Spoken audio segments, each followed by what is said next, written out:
ne brand okuba nti kati egenda weyina okuba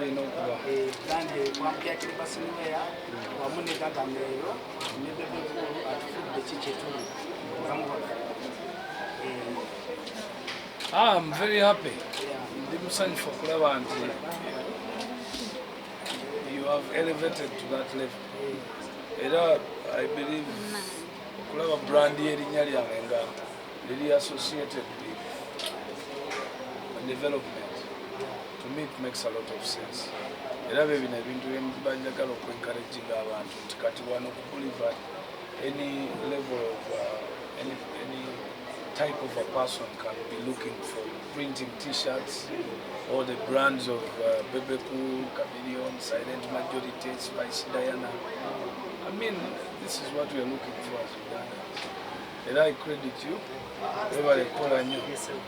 Abavubuka mwenna ndoza kino kyekimu ku steps ze mulina okulaba nti this is how we build our country. Build Uganda, buy Uganda, build Uganda. Bubu. This shop here, you can order t-shirts for printing, even if you have a company, in your company names, parties, funerals, office brands. These are very beautiful brands. If you look at such a print. Manchester United fans, Arsenal fans. So I want to encourage all my fans in Uganda to support Cleberson Wear. Cleberson is one of the people who have been working so hard as from a young age to create a line of clothes, and it's my pride to encourage and to support local production. So come and support, print your t-shirts with Cleberson Wear. All the t-shirts and caps actually that you see me putting on all the time, I get them from Cleberson. So it's Cleberson Wear, it's Gargamel, and then Silent Majority. Even People Power can print from here. We don't have a problem because we know People Power, they don't have a printer for you know, the classy things. Here you can get them. This man is angry.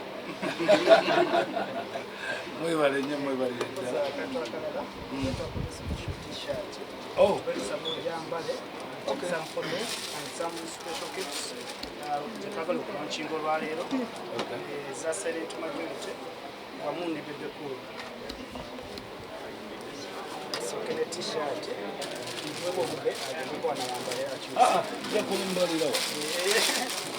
no problem.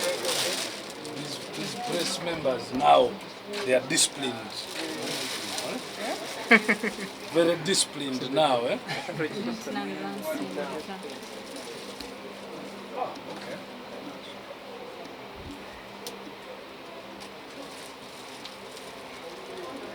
Black is my best color. So I'll order for.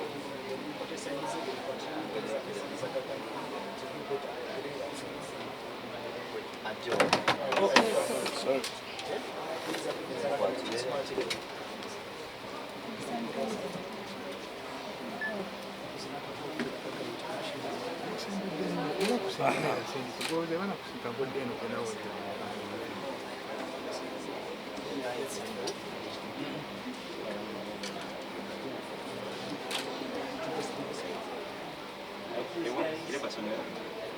Yes, I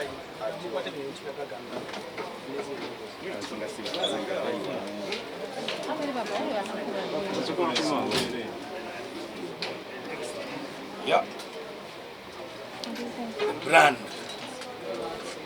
Gargamel brand, the strong brand, the sure brand. I think you see Gargamel International, they will love you so much.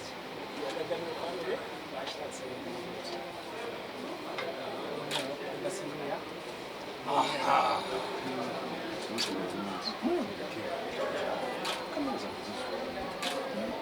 I love you so much, Ugandans. Come and support this young Ugandan. Build Uganda. By building Uganda, you must buy Uganda. Okay?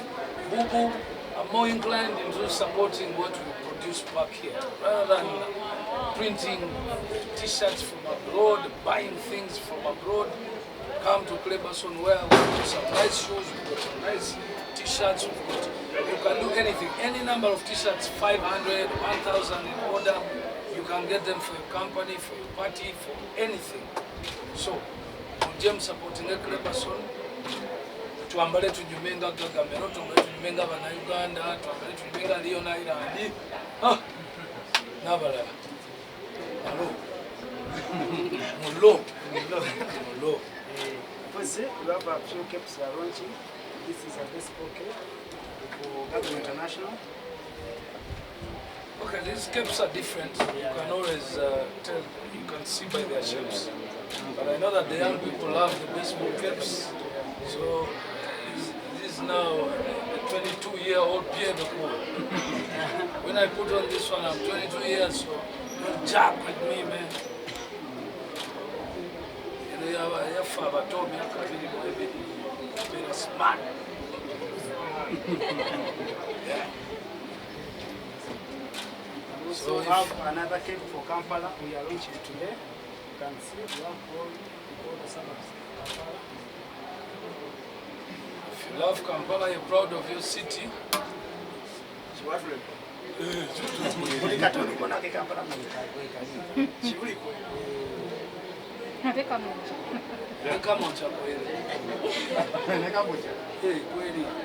If you zoom into the words, you can see, and this is what we need. Someone buys this cape, they take it wherever they take it out of the country, the owner will be able to read the different cities of Uganda on the cape. So it is informative. Thank you so much, Cleberson Wear. Another cape is a decided majority cape. There's a decided majority cape here. Beautiful baseball.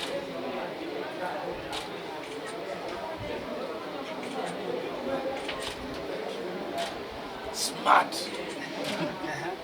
We have a variety of Gagamero International capes. We also have it in navy blue with a net.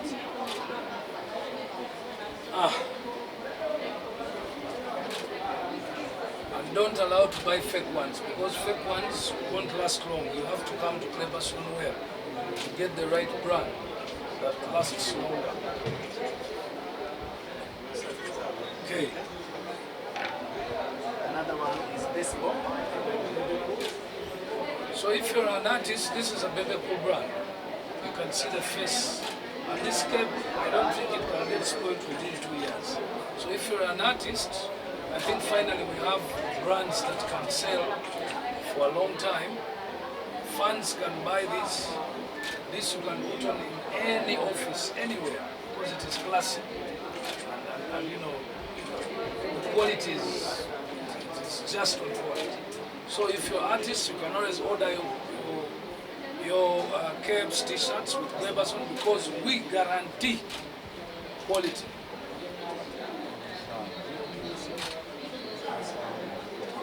Okay.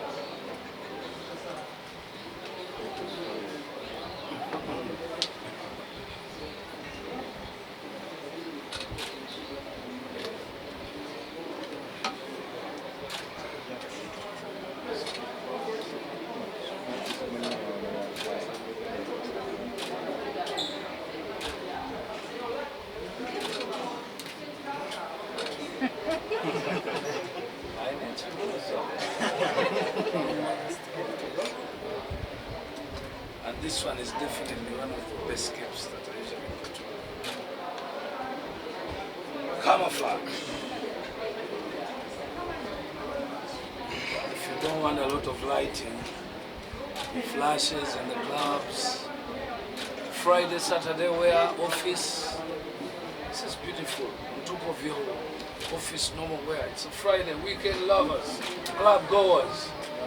You know, Silent Majority is the only brand that has capes and t-shirts that you can wear in church, in office, anywhere, courts of law. So, welcome to the beautiful Cleberson Wear shop at Boulevard. Now, we also have other items. Where is my original?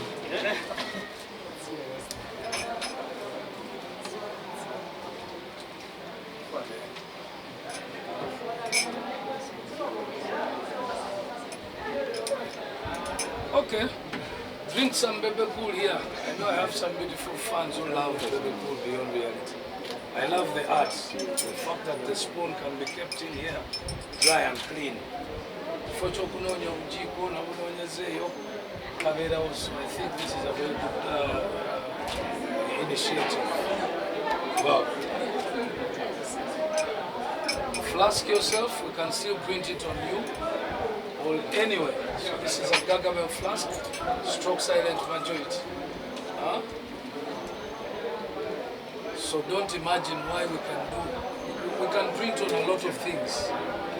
Key holders, Gargamel. Here we go. Branding on phone covers. To our fans and lovers. So ebintu bingi nnyo ne ku ngatto ne ku boxers nazo tuprintinga. Yeah. The bracelets. You can see. Okay. Inside the clock. So all this kind of printing is doable. Here. You want your picture inside the clock, you want your team, your brand. Okay. Necklaces. Clearly. Love for Bebe Cool, love for Chameleon, love for Zwena. No love for Zwena. Love for Zwena, she's good. She's good. But only me. Of course, the wristbands, which is okay. Openers. So we can print on a lot of things. So if you are out there and you're looking for a branded item, please come to Cleberson Wear and get your brand. Now, let me take this opportunity to introduce one of the ladies who started Gargamel family with, Madame Susan, veteran Gargamelian, Susan Mafuta. Susan, come this side. You see these You can also say our masks are very bad. They hide identity. And I'm very sure even the press did not know which Susan. Oh, you know.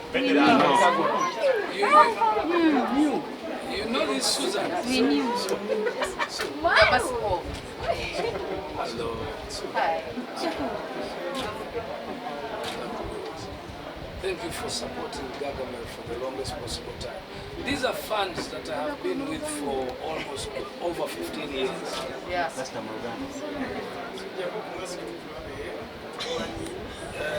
I've been with these fans for over 15 years.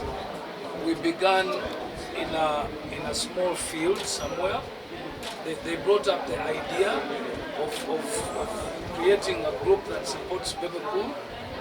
And today, this shop you see, or the name, or the kids we take to hospitals in India, all that are as a result of these funds. So Susan, I'm very proud to be your artist. And I'm proud that you chose to support Bebe Cool. And I'm also proud I have not disappointed. Bafani bange bano bebatandika idea eya Gargamel family because they felt tulina okulivinga together nga family ng'abawagizi ate tusobola okwekulangamu omulimu bwe tuba tuli wamu. so ne creating a Kagame family bangi nnyo. Today twanjulira Susan lwansonga nti Susan alina wayimiridde ajja kubaako nekyabagamba, but as a result bino byemulaba tutalaba ne bingi tusala ebasala emitima abalwadde tuyambye tugenze mu TB byonna ebisinga bifudde ku kiteeso ekyateekebwawo bafanzi bange bana bagagamiza dakyenva mulaba nti Gagambe ye group number 1 eyabafanzi mu Uganda wamu East Africa etasobola kukwatibwako bakubirirwa. Thank you. First of all, njagala okwebaza Clever mumanyidde ebbanga era nga Rasta bwagambye kyenasinga omumanyire ekya Rasta naye muyita nnyo papa era nayogerako one time titajjukira kyensinga okujjukira ku Rasta nali muwala muto then wetwatandikira Gagameo family nga njagala nnyo okubeera manyi okufitinga in naye ekintu kyewaŋŋamba one time waŋŋamba bw'oba oyagala okubeera successful respect people, love people, tonywa mwenge ate tonywanga njaga. So I remember one time waliwo ffe wetwamitingiranga Clever stick out, yes. One time wansanga ntudde waliwo yali atudde nange ng'ava kunywa mwenge n'ogamba gwe sagana okunywa mwenge ndigamba sinakunywa nako nobwompunyako ne bwokola ki. So those words bikya ringinga mutwe nti there is a brick you put in my life era sikozesangako drugs bukyanga mbeerawo. So thank you. Then as Bebe Cool waina I love principled men, so ekyo kyandrowinganga nnyo the respect engeri gye weetwalamu ng'omuyimbi. Yes, you have to love everyone naye ate ffe waffe Bible egamba omuntu alina ekitiibwa n'atamanya abanga ekyezikirira. You love everyone, you respect everyone naye nga olinamu kali ka dignity eweewa. So that's why I fell in love with you. And then your music is exceptional. Ekyabasinga bakimanyi in Uganda. N'abatakimanyi bagana buganyi. Just bakimanyi. Then Clever son, thank you so much. Yeah. Clever ye yali chairman wa Gagambe gwe twatandika. Even now. Lifetime president. Lifetime president. Ekimufula lifetime president, the passion, then it's so hard working. So njagala kubanga nkwebaza Clever son Bamasam Jackie. So kirungi nnyo webali kuba nti alina n'ebintu byabadde atukolera. In fact Clever bayinza olowooza era nga Rasta bwagambye sibya Gagambe byokka sibyaki era badde alina ebintu bya church onaze namuwadde because bwe yatandika okubikola n'aŋŋamba nirayo kino nekugamba when I get an opportunity because I have a foundation mu church y'abaana bawala. Abaana bawala bava ku 7 years. So nakolera yangambye ajja kunkolerayo. These are the samples, the t-shirts.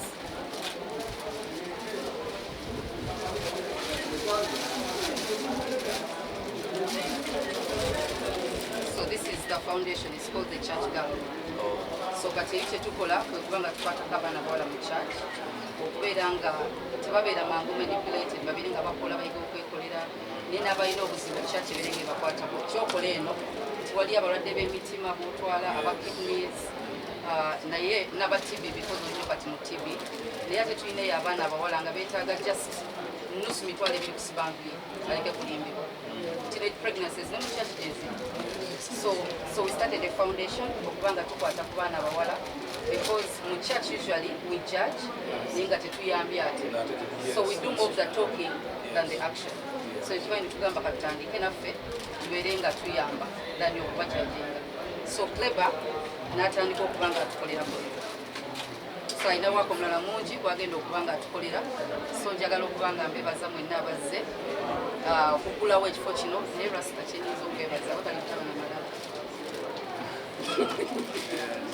Webali wandigambye ŋŋendayo okukolayo kyeyo mu kavuyo, ŋŋenda yitawa, ŋŋenda pakingayo motoka yange, abantu tebantomere tebankwatirire era mbadde nga binazze nabo ne mbagamba twatandika Gagameo nga tulowooza tetulimitinga Bebe Cool.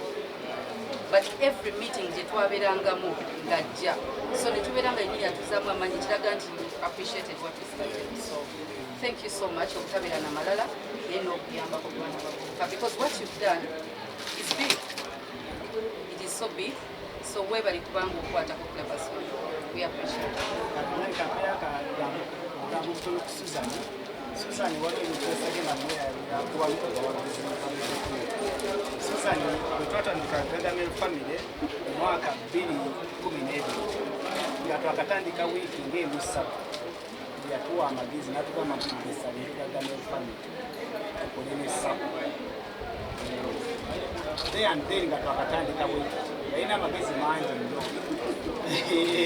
Ngatwatwaisinga mukole kino ekintu kukifunamu tugesalire Gagamel tukole kino tukole sapo tukole byonna ebintu byonna byatugamba twabikola. Tulina Gagamel sapo tulina tiimu y'obupiira tulina Gagamel investment club naye ono y'obwasobola ideas ezo ffe tukyali baana batono tetulowoozaako era n'abantu abafunyemu mu products ezo actually bangi abasinga business wise abamu mu byobulimi abalala kugamba the different entities zetuze tucreate mu Gagamel zina ebibala tudde bwendaba Susan nga kati ate mu church genze kati atojjeyo abaana abobuwala bafune self esteem okwekiririzaamu obutalimbibwa ekyo mpulira nga ndi musanyufu nnyo naye lwakuba at the same time kantwala omukisa guno kubirize gavumenti okuba nti kakati omulanga gw'akaana akawala gufuze nnyo mukimene ku kalenzi mukimene akaana akalenzi kubanga bwe banaafumbirwa waggulu ng'akamu kalina amagezi akalala tekalina bufumbo tebusoboka so n'abaana era bajja kuba basiru so n'olwekyo tetugusalira kalenzi kati omulanga ogwakawala gwegwo ne Susan gwaliko kati n'abalala mu chachi ez'endala mukime ku kaana akalenzi okay batera nnyo okutambuza ekigambo kyebanya girl child kakati it's high time tutandike ku boy child otherwise omwana omulenzi atasomye amenya omwana omuwala eyasoma omwana omulenzi atasomye tasobola kulizoningana mwana muwala yasoma so n'olwekyo embaga omala yabwereere okola yaki yabwereere omwana omulenzi atasomye tajja kuvaliwinga kusoma kw'abaana banaazaala muki mukazi so ozimba eggwanga eritalina ki nto n'olwekyo Susan thank you so much for that move naye batuyambe era muzeeyi musaba mugambe pastor atufunireyo omuntu oba ye kennyini yeetandikire boy child oba church boy. Yes, waliyo boy child mu church. So for him yatandika ku baana balenzi to empower them okukola ogenda okusoma then nze nenzira ku baana bawala tuletewo that balance mu church nti omuwala asoma nga bwogambye omulenzi waba tasomye era still we failing ate omulenzi era naye bw'asoma ng'omuwala naye kimonde era kifailinga so bonna tulina okubaleetera thank you kasita olyoke okubanga abantu abali mu ttiimu yo naye okuddala ebiweko tasobola well kyenza okugamba ensonga lwaki mulala rasita buli kiseera abeerako kasimayo kubanga mbeera proud ekifo ky'abantu bonna we bajje baalizeewa abalala basooka oddukira ewa Clever abalala basooka oddukira ewa Hana oba okitegeera era ekintu ekyo nayagalanga nnyo kiyigiriza abantu nti omugagga omu ku kyalo amenyeka nnyo naye ate bw'ayigiriza abalala okugaggawala ne baba abagagga 10 abantu abanoonya obuyambi bagenda mu bagagga bonna so tomenyeka ki omu so I'm very proud inspired.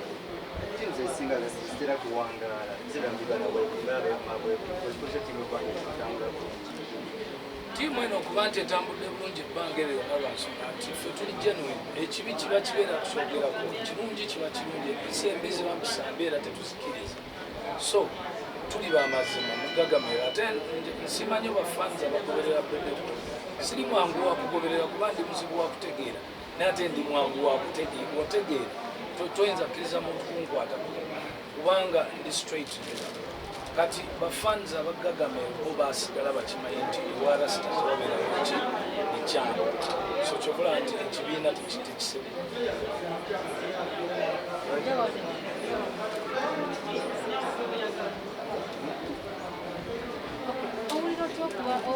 okubanga owagira ebifunga kayima enyimba za nsi ntowagira sigambe siwagira bayimba nyimba za Yesu mute tukula mutimu tebampitangako then ekya Bebe Cool enyimba z'ensi simanyi gwe bw'okyinterpretinga ekimu ku Bebe Cool kyemwagalako ekisooka byayimba kamugereze ku laavu laavu etandikira mu church Katonda tatuganda kuyimba ku laavu ekimu ku kyensinga omwagalako tawaana kibi mu nnyimba ze taliwaana bisiyaga mu nnyimba ze tagenda wananjaga ezo values zentambulirako tagenda kugamba nti oba abaana abato oba rapist abawagire oba defilers nga bagamba is straightforward so nekirala nze ntambulira nnyo ku muntu principles ze ne values ze in life nze zindrowing okwagala omuntu naye ennyimba zayimba wali owuliddeko olimba oli vulgar so oba olimba teruli vulgar Katonda talugaana oluyimba oluwemula oluwaana obulogo olwo Katonda lwatayagala so I love Bebe Cool not because muyimbi mulokole oba ayina kuba mulokolezi okumwagala by the way love is not condition okwagala omuntu ekuliiko ddiini ye so ndi mulokole rasta musiraamu naye tulina ebitugatta which is love and God so ye mwagala with my heart nti love teba selective nti kati ate yatandise yasiramuseka mu kyawe no Katonda wange ate love yaffe gyatusomesa nina okumwagalira ddala olaba ngamba okwagala omulabe ate ono atali mulabe wange so I love him I just love him and his music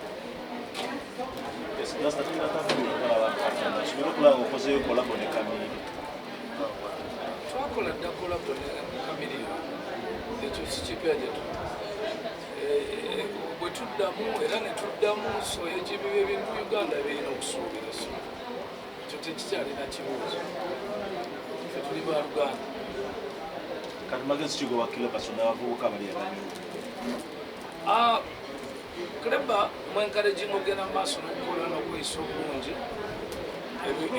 ey'ensigo y'obugagga social capital n'emikwano tonoonya nnyo ssente noonya nnyo okuweza emikwano kuba emikwano automatically gifuuka ssente so agamagezi nyanyi okugawa abavubuka nti emubeera ku social media mwedubuuza mukola biki mutandike okukozesa social media ezo okukola emikwano rather than okukola enemies kubanga essente egenda naye kasita osigaza omukwano mu mukwano essente eyitamu neekomawo kikulu nnyo okukola kyebayita social capital be bantu nga mikwano gyo osobola okuba interpretinga into essente interpreting otya kati gwena okutuula ku lupapula nomanya nina emikwano 100 nina ekivulu naye njagalako abantu 5 naye olwedde oba olina emikwano 10 so nkubiriza abavubuka obutanyoma mirimu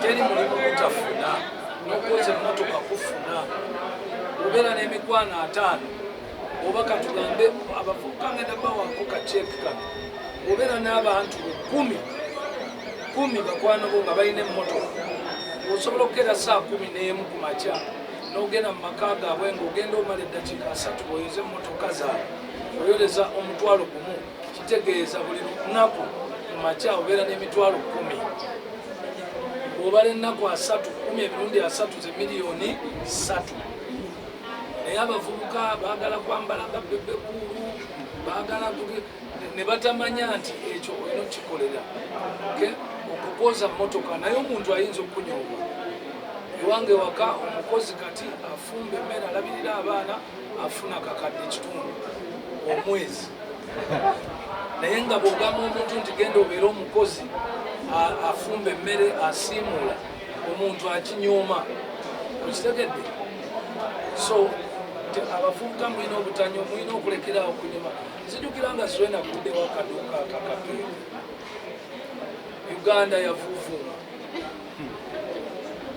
Uganda yonna yavuuvuma nene mbakwata nembabalira nebaga temunyooma bintu naye today bawadde emyezi 4 ngenda bakuba surprise eva mu kaduuka okubalaga nti okunyooma emirimu si kirungi so mutandikire wansi omuti tebagulinnya nga baguva ku bikoola ate ne bino abantu bebataddemu ti era Uganda mbi abo battemu ne mu kkanisa tebalina kusega actually abo abantu abo simanyi na Katonda kye yali bakoledde teri nsi nnungi nga Uganda ensi esinga obulungi yensi erina opportunity bino bya America Dubai byani ebyo ensi ezo opportunity zaggwayo dda kyova olaba ekinene kye musobola okukolayo byebyeyo bye babakubirayo ne babafumita ebiso ne babayisanga embwa because there is no better jobs emirimu bagitwala dda kampuni bazikulakulawo dda kati gwogenzeyo okukolayo ki gwe sigala wano yiyiza wano waliwo principle yange emu mu nsi gye mmanyi nti awali ekizibu wewali opportunity naye awatali kizibu tewali opportunity obaba tewali mazzi ku kyalo then opportunity yo ezze okunoonya bw'osembezaki amazzi ku kyalo ogwo gwe mulimu watu wali ssomero opportunity yo ezze okufula ennyumba mwosula ekitundu ky'essomero okitegedde naye kati osanga bavuga eri gyembeera teri ssomero teri kyokka nga basula mu nnyumba ya bisenge 4 kati ddira ebisenge 2 osomesezemu abaana 10 bataano teekamu akabaawo ogenda oregisteringa akasomero otandike so bakubiriza abavubuka muleke okunyooma emirimu ira nsangi emotoka za pepe fuso magulu pepe yono mwami leeta akafuba omidi yaddala tukwata naye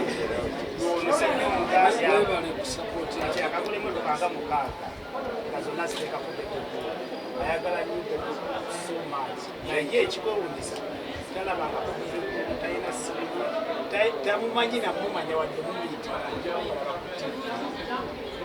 naye nga musajja ayagala leero kafuna akasimu olanga binatandikira akange abadde tamumanyi naye nga muwaze yesenyoga aluna abeera wange ensangi masakalo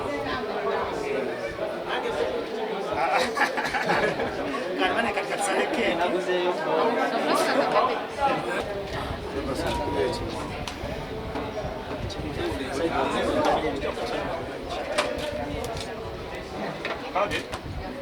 Mana mawulire tuleeta naye nabo batweta okitegeera so kyekyokka nze suuna simu mukwano gwange 4 3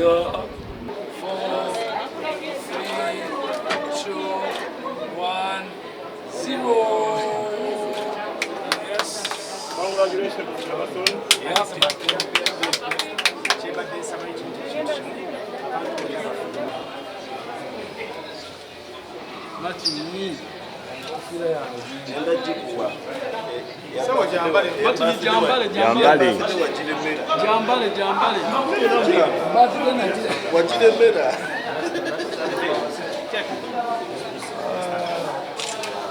Ati ni jambale sebo. Obadama nyingi olachi.